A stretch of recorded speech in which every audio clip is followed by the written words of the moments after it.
Any way to treat osteoarthritis in the joints, like the knees and spine.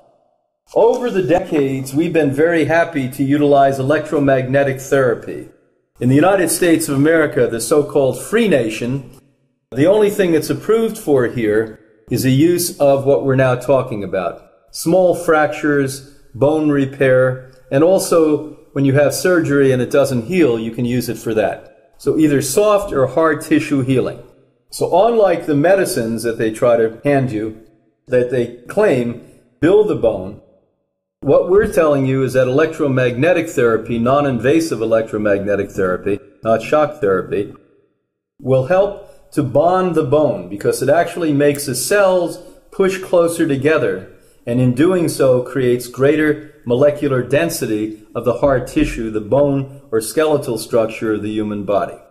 Number two, when you have osteoarthritis, lifting weight is imperative. One must lift weight. There's not an option in this. And all of us listening today, other than the poor people who suffer paralysis, must be lifting weight several times a week, probably 3 days a week for practically all of us, other than competitive athletes who may have to do 6 days, different body parts every day, 3 days each part. Now what we have to tell you about that is that you should get a trainer or get into a group, but be very particular about how you learn to do that. Because if you get into a gym and lift weights the wrong way, you can hurt yourself, and I mean really hurt yourself. If you get somebody who knows what they're doing, and today there's well-educated young people all over the world who are exercise physiologists, some have 4 years, some have 6-year degrees, postgraduate degrees. They are efficient with this. A lot of the more state-of-the-art physical therapists are equipped to do this too. I'm not sure buying a DVD and watching it at home and your own perception and interpretation is good enough. So lifting weight is important. Now let's get to the nutrients. You always like me to talk about the nutrients. Fresh green food, the most fresh would be sprouts, of course, have the nutritional elements in it that provide skeletal structure, all of the known nutrients that it needs. Now, if we have a very advanced condition of osteoarthritis, you may want to also take supplementation short term. Strontium is more important, by the way, than calcium. For these advanced cases, minuscule or minimal amounts of that, but 6-7 days a week is imperative.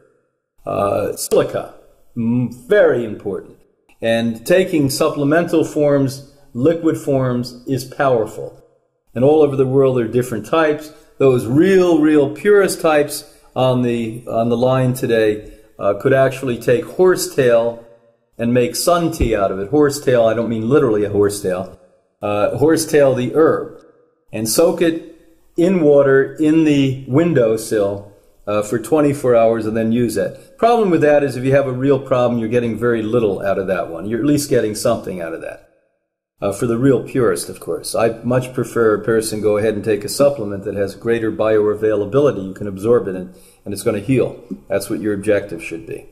Now, the other thing is out there in the world, you've got to be very cautious because the propagandists from the dairy and meat industry are going to tell you that you have all of these problems because you don't eat animal foods. The fact is, if you look at legitimate research, and there's not much of that out there, most of this research is funded by those animal-producing industries.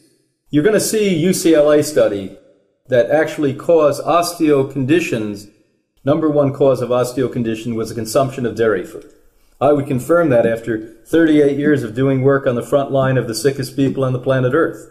Another thing I will tell you is that if we look at the cultures and societies that consume very little or none of these foods, they don't have the osteo conditions, the arthritic conditions that we have in our cultures that consume these animal foods.